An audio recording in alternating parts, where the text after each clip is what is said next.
I'm feeling this thing inside, but I can't see anything, I can't touch anything, but I know that there is something here, something in this car that's making me feel a little out of my body. And I put it down to my mother because in our Hindu way they say that I'm not a very religious person that way, but I am a Hindu. And they say that for 1 year, after you lose somebody who's very close to you, we wear a loha because our portal is open for others also. Now I'm putting it down to my mother because I would like to believe that it's my mother. But actually, who knows who it was? But women wear a bangle, which anyway has loha, but they say that that time keep a loha key or a iron key or something on you because your portal is open, your energy is open. So the drive was very funny. I felt a heaviness in my car. When you feel heaviness, the same car in which you drive and everything is light as anything, and you suddenly feel this heaviness, it may not be you, especially if you've had a death in the family. So that is what I experienced. I've had a lot of experiences there. Nothing that I would, we always second guess ourselves. Oh, it was nothing. I was just feeling like that. Or I must have subconsciously, or I must have this, I must have that. But I believe that there is another dimension. There is another dimension where, or in your dreams, when you meet somebody who's already passed on, you are meeting that person on the other side. It's very simple to me, the theories. It's not meant to be scary, because I'm not scared anymore. I've had so many little experiences, enough to make me understand that people are more harmful than they are. Actually, they just want to reach out, especially if it's your family. But the idea is not to stay with all this. If it happens, let it happen and then just shake it off. Shake it off. Now I'll come to the last story for this evening, and which was even weirder, actually. I met a lady, she was a South African lady, and she had an Indian father and a British mother or something like that. But they used to live in South Africa. South African white mother, sorry, she had. And she lived over there, and she didn't have a very good relationship with her father all her life.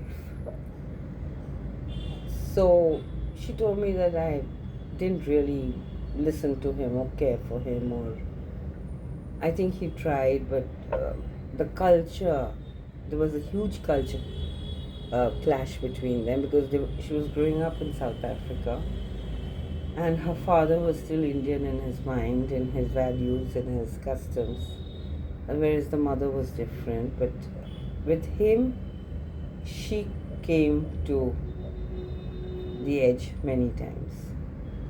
But after he passed away, um, she said she used to feel him, just the way I felt my mother, or whatever was the entity that was around me.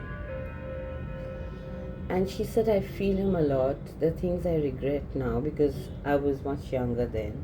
Maybe I could have listened to this or that. Maybe I shouldn't have said that. She was one day telling me all this. Then she said that, like, I've been having so much of this that I've contacted somebody to put me in touch with him.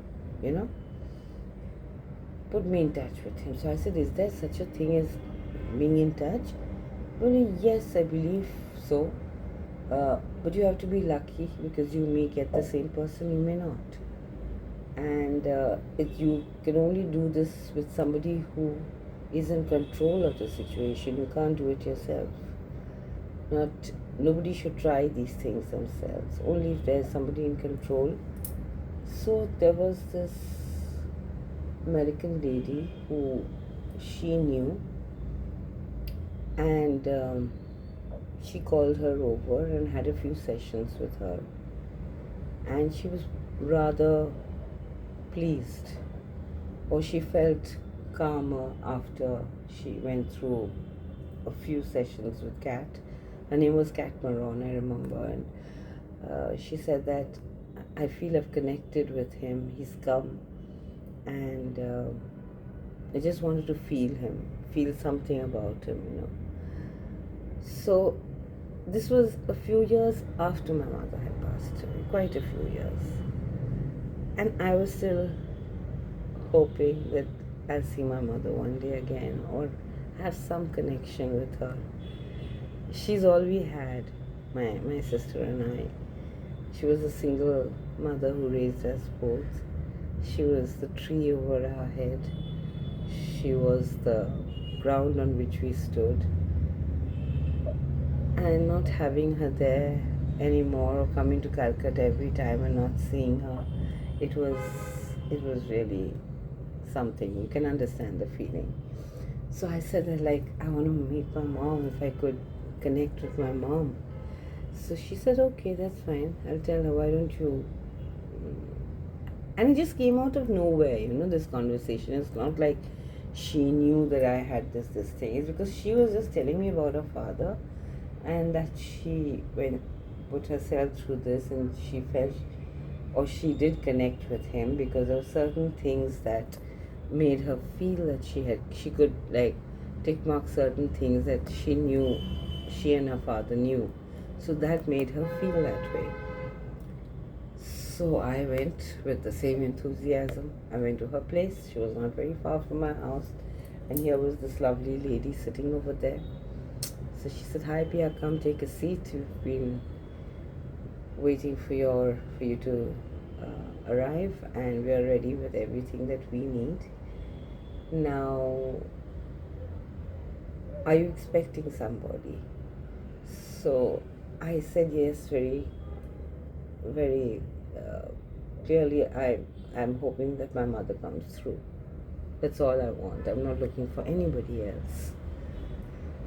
And because you really don't know who will come and pretend to be your mother. So you have to be careful. So I said, I want my mother to come to me. I'm calling for my mother today.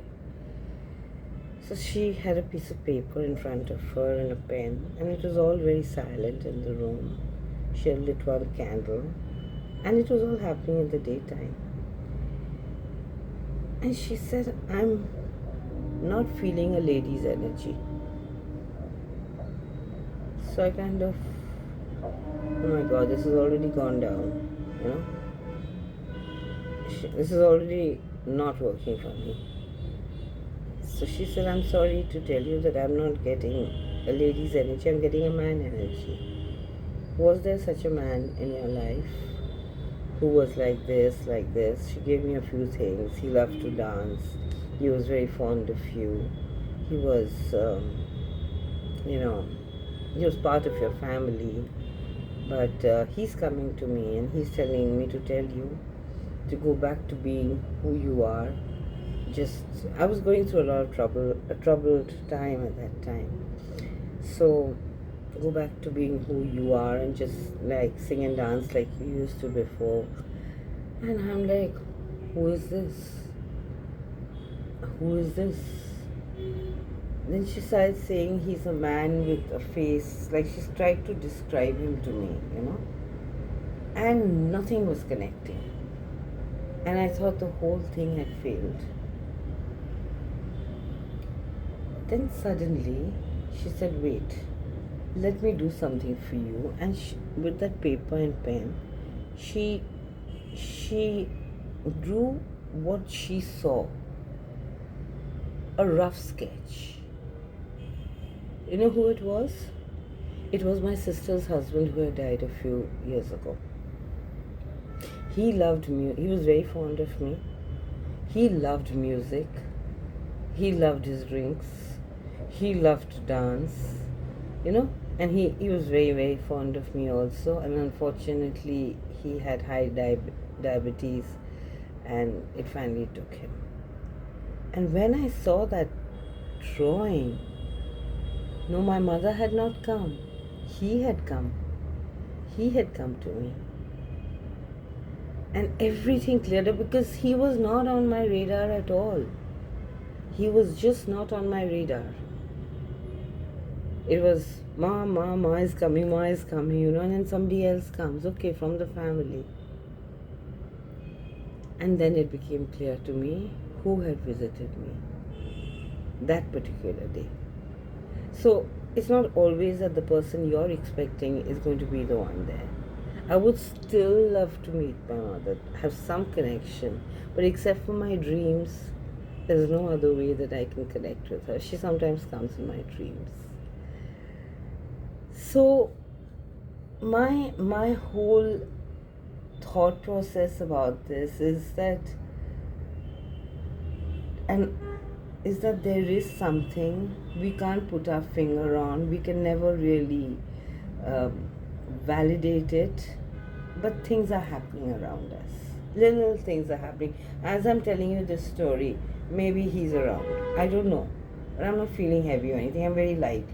You feel it, you know. If there's something, you enter. Sometimes, why do we check a house out when we go to buy a place? We check the aura of the house. We check the feeling of the house. Many people believe in vastu. Many people, when they walk in, they say, there's something with this house which is not right. It feels very trapped and very heavy, you know. Maybe with the way it's built, or maybe the way